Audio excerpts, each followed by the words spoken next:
Vamos a desarrollar ahora brevemente los métodos robustos y ver su diferencia respecto de los métodos tratados anteriormente, llamados métodos paramétricos. Los métodos estadísticos robustos pueden aplicarse a muestras de distribuciones simétricas, pero con colas pesadas, ¿sí? Colas que tardan, digamos, en caer, ¿sí? O cuando pueden aparecer valores atípicos. Nosotros sabemos que una distribución normal tiene una cola que cae rápidamente, cae exponencialmente, ¿ok?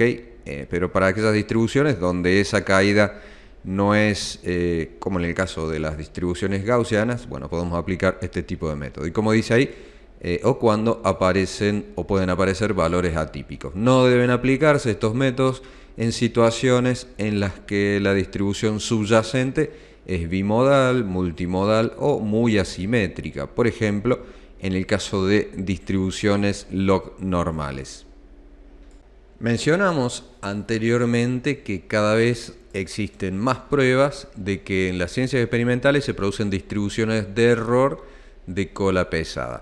Estas pueden considerarse como, por ejemplo, distribuciones normales, gaussianas, con la adición de valores atípicos derivados de errores groseros o como el resultado de superposición de varias distribuciones normales con medias similares pero varianzas diferentes.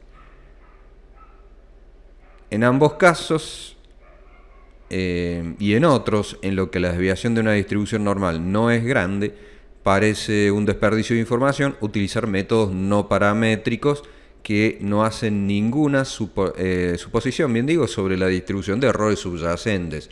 Un mejor enfoque sería desarrollar métodos que no excluyan por completo los resultados sospechosos, pero que reduzcan el peso que se les da a estos valores sospechosos.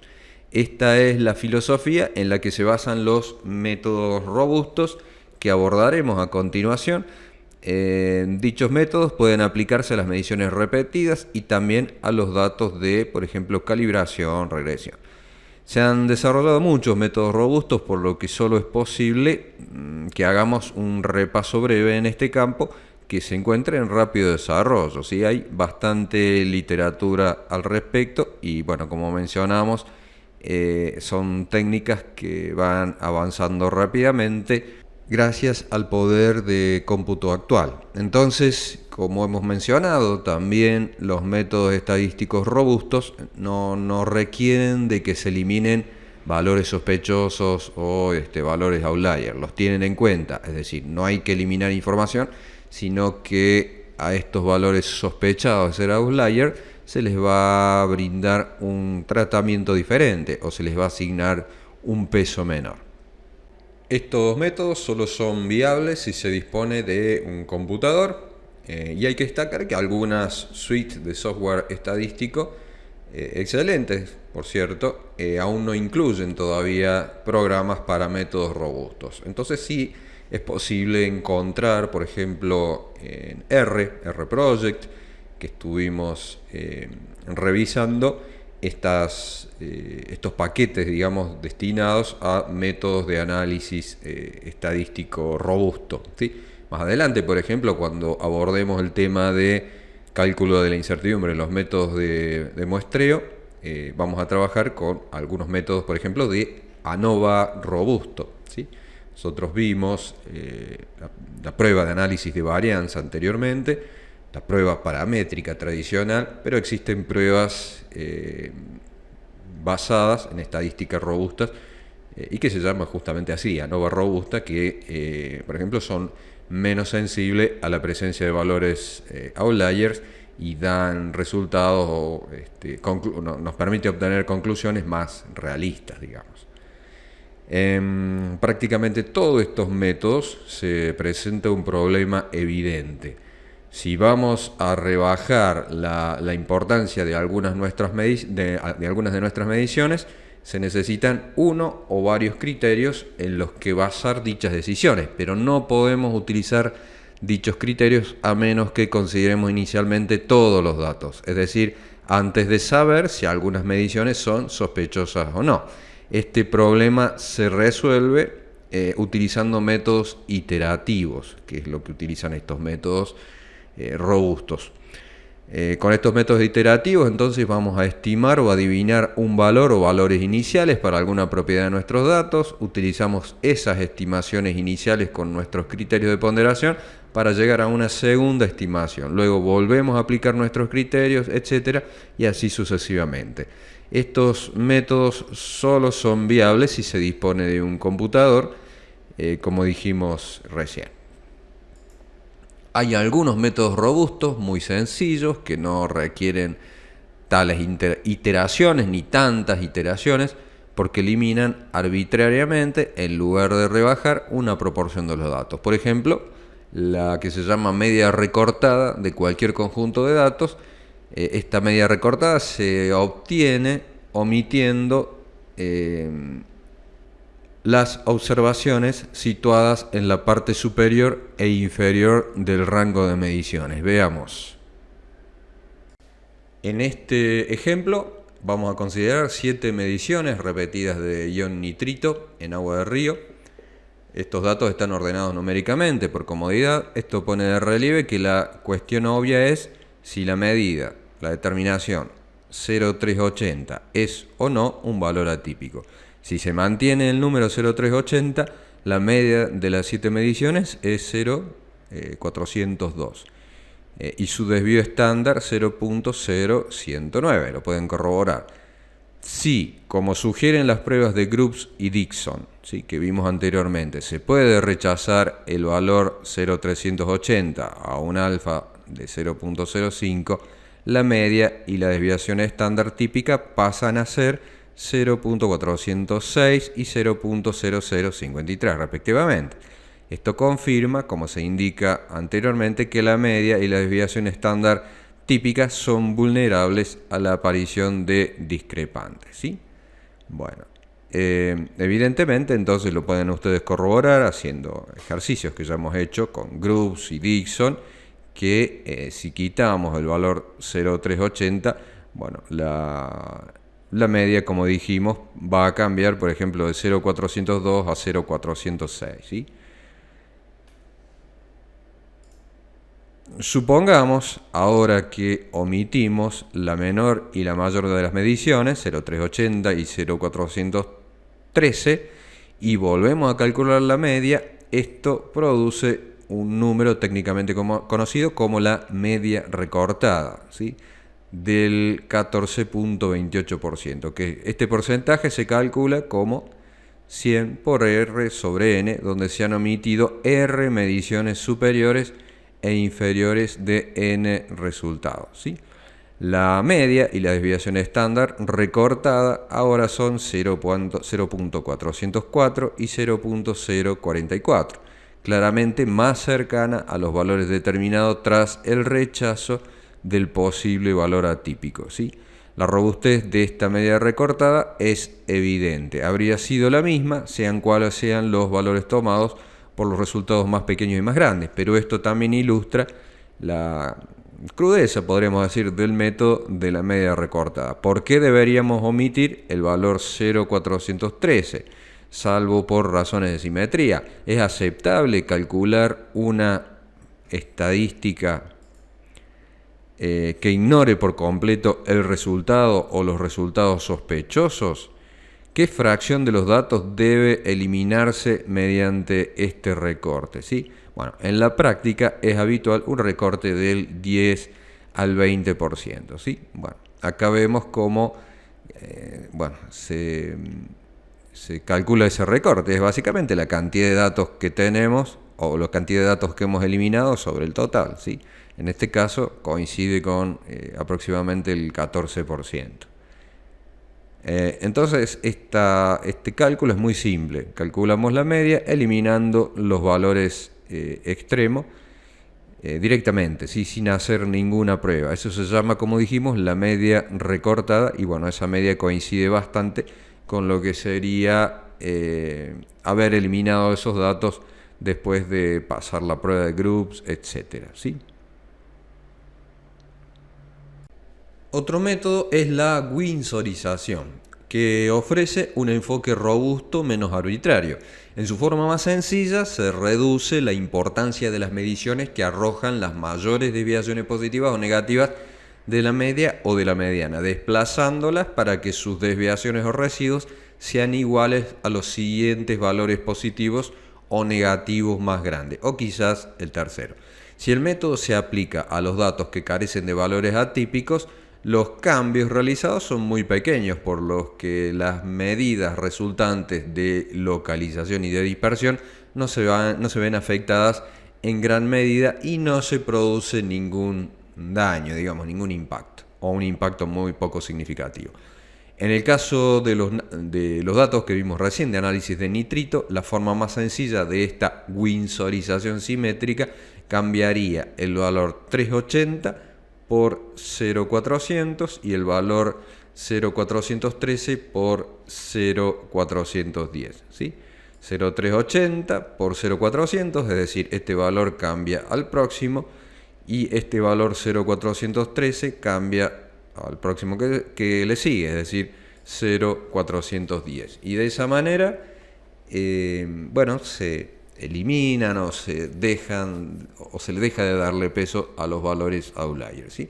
Y es otro método menos arbitrario, digamos, que el de recién.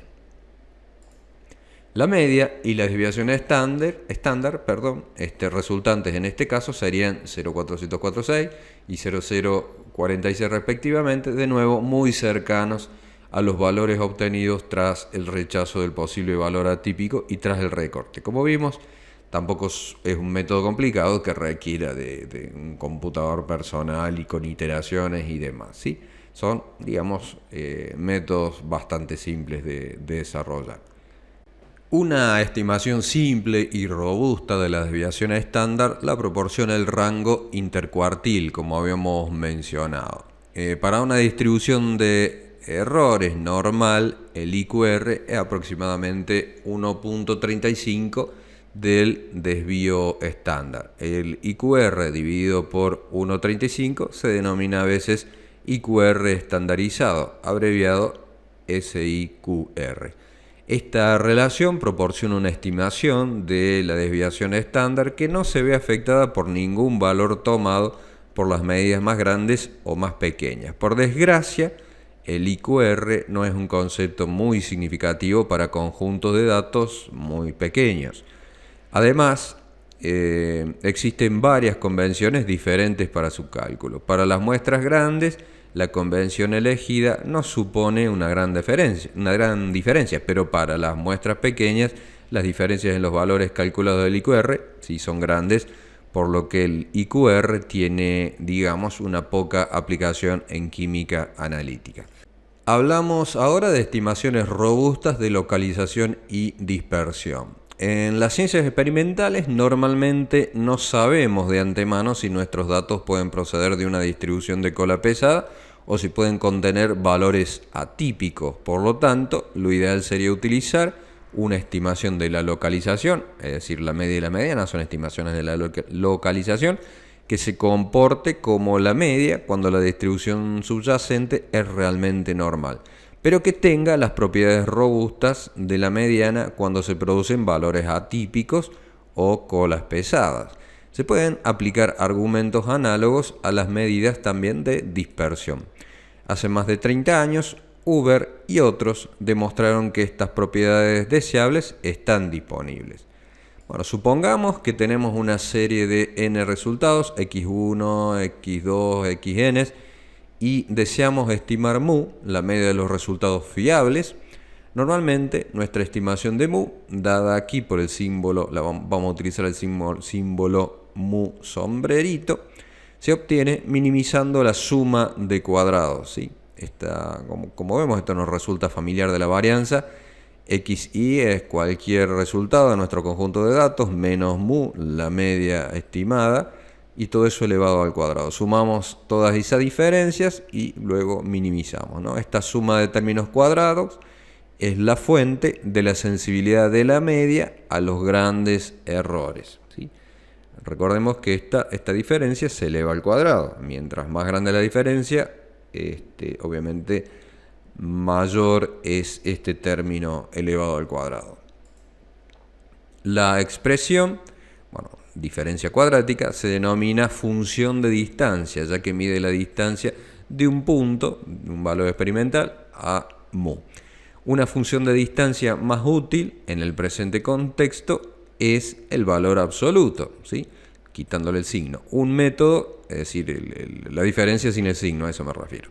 Un método ampliamente utilizado para comprobar las medidas para la ponderación a la baja, winsorización, es comparar esa diferencia con C sigma, ¿sí? Donde C se suele tomar como 1.5 y sigma es una estimación robusta de la desviación estándar. Consideramos primero la estimación de sigma y luego discutimos el procedimiento de ponderación a la baja. La estimación de la varianza robusta puede derivarse de un estadístico relacionado con la desviación absoluta de la mediana, MAD, que se calcula de esta forma, ¿sí? MAD es la mediana del valor absoluto de las diferencias entre cada valor y la mediana, ¿sí? La MAD es un estadístico muy útil, un método aproximado para evaluar los valores atípicos. X0 es rechazarlo si la diferencia entre X0 y la mediana de esa serie de datos dividido la MAD es mayor a 5. Se puede demostrar que MAD sobre 0.6745 es una estimación robusta útil de sigma, que a menudo se llama desviación estándar basada en MAD, la MAD estandarizada o SMAD, y con el símbolo sigma sombrerito, que puede utilizarse sin cambios durante la estimación iterativa de mu. Vamos a desarrollar esta técnica con las mediciones que comentamos en el caso anterior para las determinaciones de nitrito. Bueno, ahí tenemos los 7 datos. Vamos primero a calcular la MAD, ¿sí? La mediana de estos datos, usamos Excel. La mediana de esos datos es 403. Vamos a verificar. Ese es entonces el valor de la mediana. Es decir, el cuarto de los 7 valores ordenados. Vamos a determinar las desviaciones individuales, ¿sí? Vamos a llamar de las desviaciones individuales en términos absolutos, sin tener en cuenta el signo. Entonces va a ser cada uno de los valores menos la mediana. Fijamos el valor mediana y hacemos el resto, ¿sí? Bueno, esas son entonces las desviaciones. La mediana de estos 7 números, es decir, la MAD, va a ser igual, entonces, es 0.05. Esa es la mediana de los números. Por lo tanto, sigma sombrerito le vamos a llamar,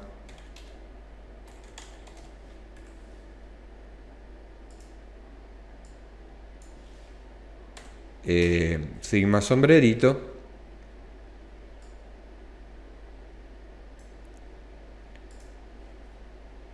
es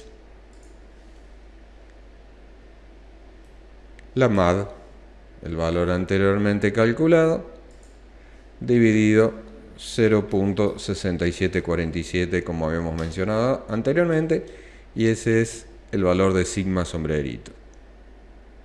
Y bueno, el otro criterio que teníamos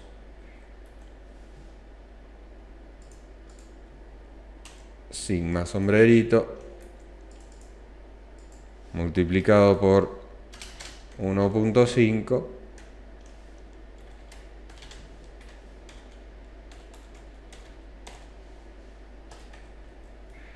va a ser igual,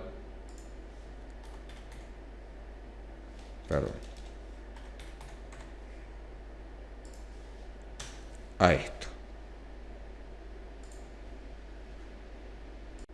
Ahora entonces vamos a comenzar con las estimaciones iterativas de mu sombrerito. Este proceso se va a iniciar tomando cualquier estimación razonable para mu y calculando las diferencias entre xi y mu sombrerito, ¿sí?, de cada medición. En este ejemplo, bueno, vamos a iniciar con el valor que ya habíamos tomado, con la mediana 0,403. Las desviaciones individuales que obtuvimos fueron estas que tenemos aquí.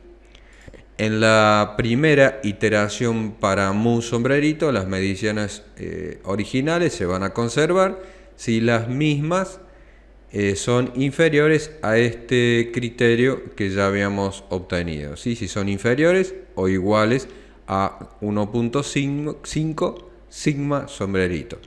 Bueno, esto se aplica, esto es así, esto es correcto, este criterio es correcto respecto de todas las desviaciones enumeradas, excepto la mayor de todas, 0.023. Como vemos, es la única que supera a este criterio, ¿sí? En este caso, entonces, como hemos obtenido para el valor 0,380 a través de su diferencia que es superior a este criterio, que es C por sigma sombrerito o 1.5 por sigma sombrerito, vamos a cambiar este resultado, lo vamos a winsorizar, es decir, vamos a tener un nuevo conjunto de datos. Y en este caso, ese valor va a ser reemplazado, bueno, en este caso en particular, va a ser reemplazado por mu sombrerito menos C por sigma sombrerito. Si el valor hubiese sido, en lugar de ser el valor más bajo, hubiese sido el valor más alto, se lo reemplaza por mu más C por, digamos, mu sombrerito más C por sigma sombrerito. Entonces vamos a cambiar ese valor por la mediana menos este otro valor que tenemos aquí. Eso nos da, bueno, 0.392. Ese es un nuevo valor, ¿eh? Por lo tanto, ahora tenemos un nuevo conjunto de datos en el que la medida 0.380 de ese conjunto original ha sido sustituida por 0.392, ¿sí? 0.392. Este nuevo conjunto de números se denomina conjunto de pseudovalores xy, y el cálculo se repite utilizando este nuevo conjunto, ¿sí? El primer paso es calcular la media de los nuevos valores. Nótese que aunque el valor de mu sombrerito puede basarse en la media o en la mediana o en cualquier otra estimación razonable, los pasos posteriores de la iteración siempre utilizan la media. Esto da el siguiente resultado. Calculamos la media de acá, como siempre. El resultado entonces es 0.404, le agregamos ahí alguna cifra decimal. Bien, las desviaciones de esta nueva estimación son las siguientes. Vamos a hacer el valor absoluto de esto menos esto.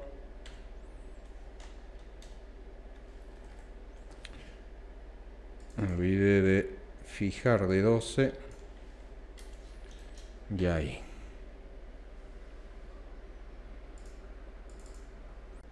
Bueno, ahí se muestran los distintos valores. Tenemos nuestra media. Lo vamos a indicar. Bueno, dado que el rango del conjunto de datos se ha reducido por el proceso de winsorización que acabamos de hacer, también debemos calcular el nuevo valor para sigma sombrerito, ¿sí? Vamos a escribir sigma sombrerito prima.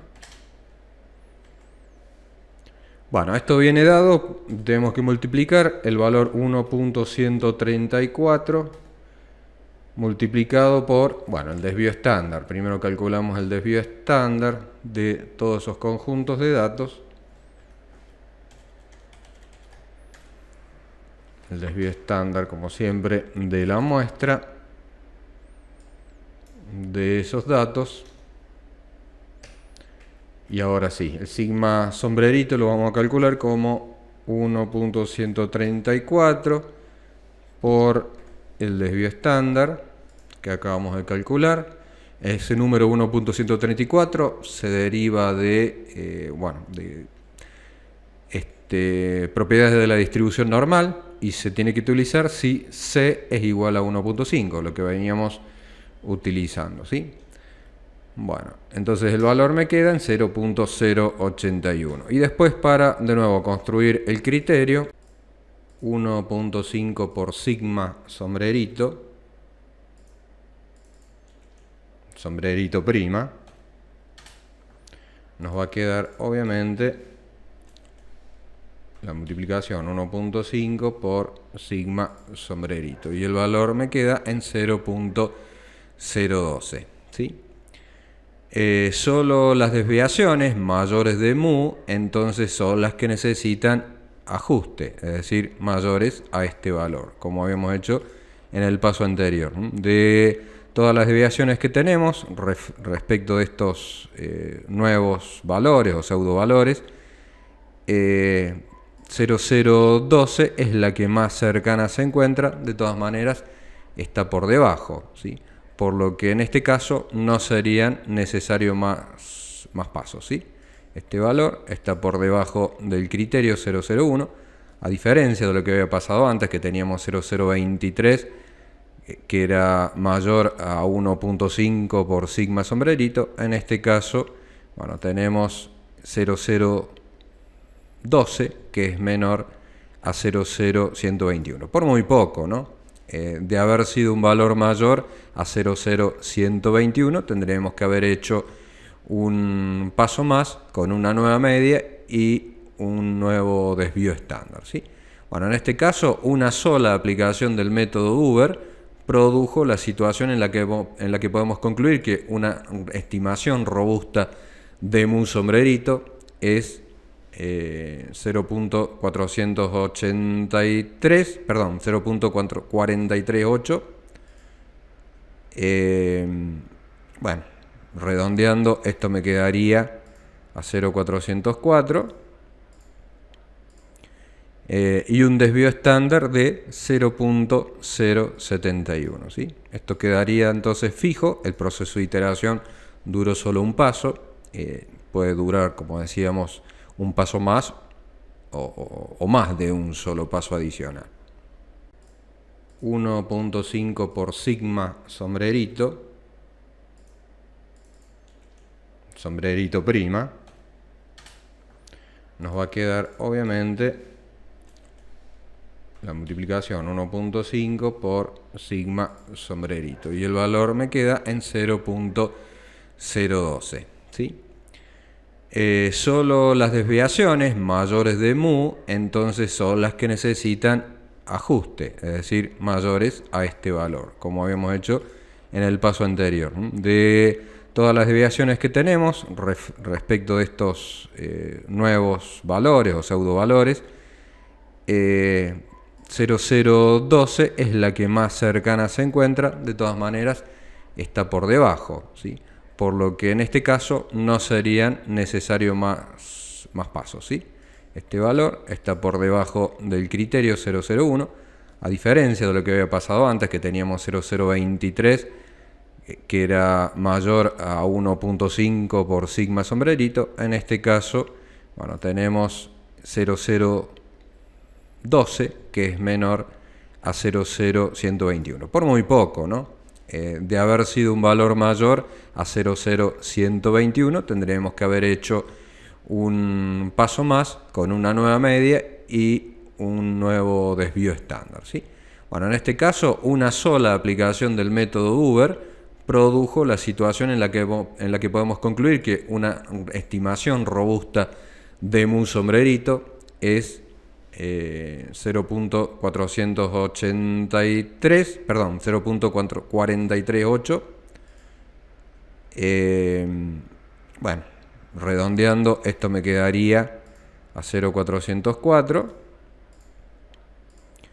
y un desvío estándar de 0.071, ¿sí? Esto quedaría entonces fijo. El proceso de iteración duró solo un paso, puede durar, como decíamos, un paso más o más de un solo paso adicional.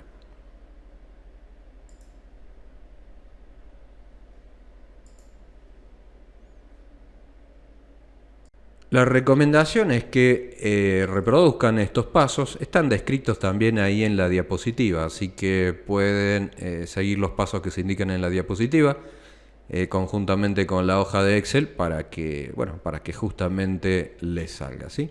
Bueno, es posible simplificar el proceso de iteración utilizando el valor original 0074 en todo momento, en lugar de calcular un nuevo valor en cada etapa. Eso tiene el efecto de acelerar la convergencia en las iteraciones, pero solo tiene valor si no se requiere una estimación robusta real de la dispersión, ¿sí?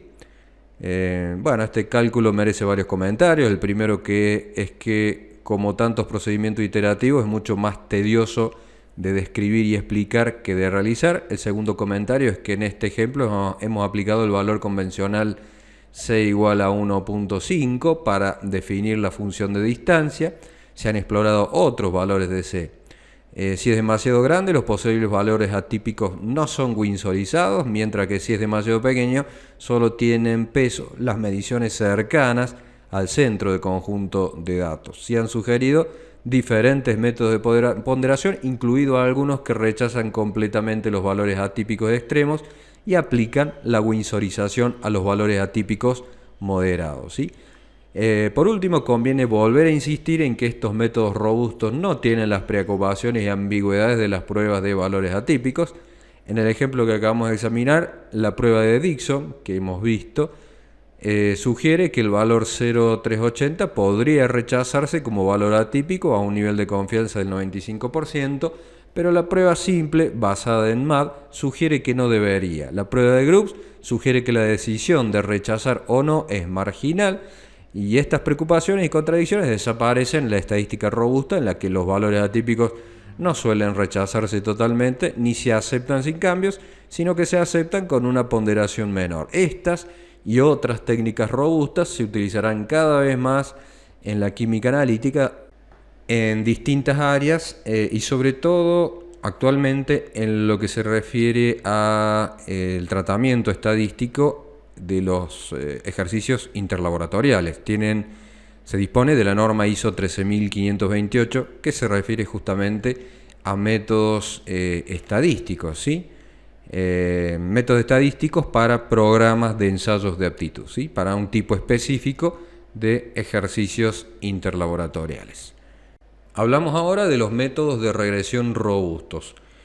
Los problemas causados por los posibles valores atípicos en los cálculos de regresión se esbozaron en secciones anteriores cuando hablamos de métodos o enfoques no paramétricos. Y también lo hicimos cuando hablamos de un método paramétrico para eliminar o para decidir si un valor era outlier o no, ¿sí? Cuando hablamos de eliminar un residuo estandarizado superior a 2, ¿sí? Bueno, está claro que los enfoques robustos serán valiosos en las estadísticas de regresión, así como en las estadísticas de mediciones repetidas. Y de hecho, ha habido un rápido crecimiento del interés en estos métodos de regresión robusta, bueno, entre los químicos analíticos, ¿no?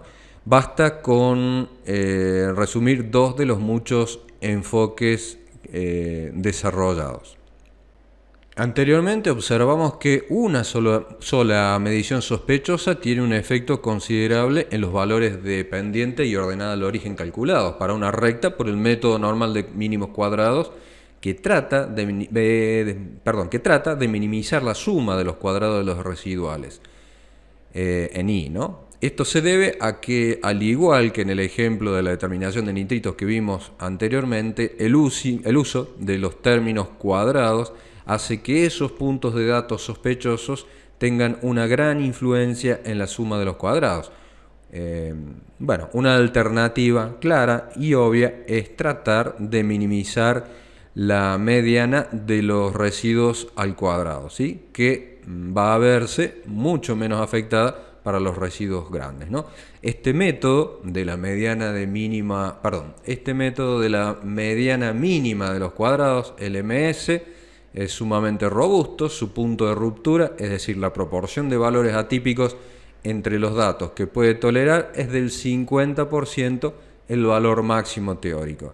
Si la proporción de resultados sospechosos supera el 50%, resulta claramente imposible distinguirlo de los resultados fiables. Simulaciones realizadas con conjunto de datos en los que se han incluido deliberadamente valores atípicos muestran que este rendimiento es mucho mejor que el obtenido con el método de Tail que vimos anteriormente. El método LMS también proporciona una estimación robusta del coeficiente de correlación al cuadrado, el coeficiente de determinación que viene dado por esta fórmula, ¿sí? 1 menos, la mediana de RI sobre el MAD de I sub I, donde RI son respectivamente, los I residuos y los valores I individuales de los puntos del gráfico LMS. Su desventaja es que implica un cálculo iterativo que converge con bastante lentitud, es decir, a menudo se requieren muchas iteraciones antes de que los valores estimados de la pendiente y del intercepto sean más o menos constantes, aunque esto no debería ser un gran problema, si lo hacemos en un computador de los actuales. Cada vez se utilizan más otros métodos de regresión robustas. El método de mínimos cuadrados reponderados iterativamente comienza con una estimación directa por cuadrados mínimos de los parámetros de una recta. A los residuos resultantes se les asignan distintas ponderaciones, normalmente a través de un enfoque de biponderación. Los puntos con residuos muy grandes, por ejemplo, al menos 6 veces mayores que las medianas del valor residual, se rechazan, es decir, se les da un peso cero, mientras que a los puntos con residuos más pequeños se les da un peso que aumenta a medida que los propios residuos se reducen. A continuación se aplica un cálculo de cuadrados mínimos ponderados, como vimos también anteriormente cuando vimos regresión lineal. Como decíamos, se le aplica un cálculo de mínimos cuadrados ponderados a ese nuevo conjunto de datos y estos pasos se repiten hasta que los valores de A y B convergen a niveles estables, ¿sí? En este método la convergencia sí suele ser bastante rápida. Vamos ahora a lo que se denominan estadísticas de remuestreo. El método de remuestreo más conocido es el llamado Bootstrap. El desarrollo de computadores personales de alta velocidad permite acceder a otro grupo de métodos estadísticos, generalmente denominados técnicas de remuestreo. Estos enfoques también implican cálculos iterativos, pero son muy distintos de los métodos robustos que se han analizado en secciones anteriores. Supongamos que tenemos una serie de medidas x1, x2, x3, xn, y deseamos encontrar un parámetro estadístico como pueden ser los límites de confianza al 95% de la media. El Bootstrap no requiere la suposición de distribución normal o alguna otra, y consiste en tomar un gran número de muestras del mismo tamaño con reemplazo de los datos originales. Así, los datos originales, sin unidades, no tiene relevancia eso ahora, 1, 2, 3, 4, 5, entonces una muestra Bootstrap del mismo tamaño podría ser 2, 4, 3, 1, 2, ¿sí? Los mismos resultados, en otro orden. Tenga en cuenta que la misma medida puede aparecer más de una vez en una muestra Bootstrap determinada, ya que el muestreo se realiza con reemplazo, ¿sí? Es decir, si tomamos el 4 desde los datos originales, en un próximo muestreo puede volver a aparecer el 4. Es decir, cuando el 2 se ha tomado como primer miembro de la muestra, se sustituye en el conjunto original de 5 datos y por lo tanto, vuelve a estar disponible para la selección aleatoria, lo que acabo de mencionar. Como resultado, algunas de las mediciones originales podrían no aparecer en absoluto en una sola muestra Bootstrap, por ejemplo 1 en este sencillo ejemplo. El número de muestras Bootstrap posible a partir de las n mediciones es n elevado a la n. por lo que incluso con solo 5 mediciones son posibles 3.125 muestras de este tipo. En la práctica es más habitual tomar solo unos 100 de muestras. Una vez tomadas las muestras, se determinan sus medias y el ordenador puede trazarlas en forma de histograma o clasificarlas en orden numérico. A continuación, se pueden determinar los límites de confianza del 95% mediante una inspección. Por ejemplo, con 200 muestras Bootstrap, los límites de confianza del 95% de la media vendrían dados por el quinto y el 195avo de los valores medidos clasificados en orden numérico.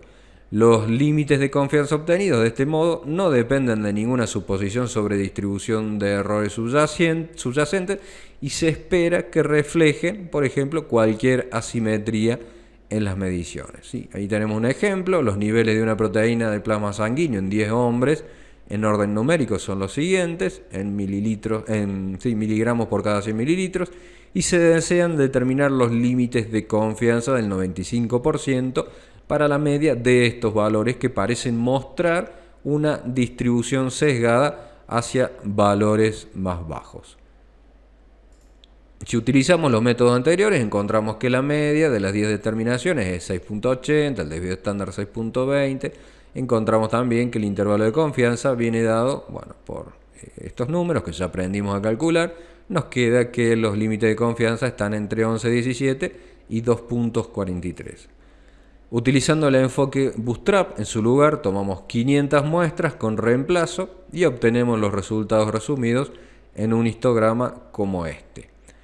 Las líneas verticales adicionales muestran que los límites de confianza los límites de confianza de este método Bootstrap, ¿sí? Entonces, el valor medio de estas 500 muestras es de 6.84, los límites de confianza del 95%, definidos por la media de los valores ordenados 12 y 13 y 487 y 488, respectivamente son 3.5 y 10.9, ¿sí? Comparamos contra 11.17 y 2.43. El intervalo de confianza, entonces definidos por estos límites, es más estrecho que los valores calculados de manera convencional y es asimétrico respecto a la media, por lo que tanto el intervalo como el histograma sugieren la asimetría negativa de los datos. En el método Bootstrap no se han hecho suposiciones sobre la distribución de errores en los datos originales, es decir, es un método no paramétrico. Los principios subyacentes del enfoque Bootstrap son fáciles de entender y los cálculos iterativos son sencillos. Por ejemplo, con una macro escrita en Excel o en Minitab es posible realizar el cálculo de forma simple. Seguramente podremos hallar una infinidad de métodos también para utilizar en R. Es probable que las aplicaciones más importantes en la práctica analítica sean situaciones más complejas, obviamente, que las que acabamos de ver en el ejemplo, y se han sugerido usos como la estimación de la precisión entre laboratorios en ensayos colaborativos y en la determinación del mejor modelo a utilizar, por ejemplo, en un caso de calibración multivariante.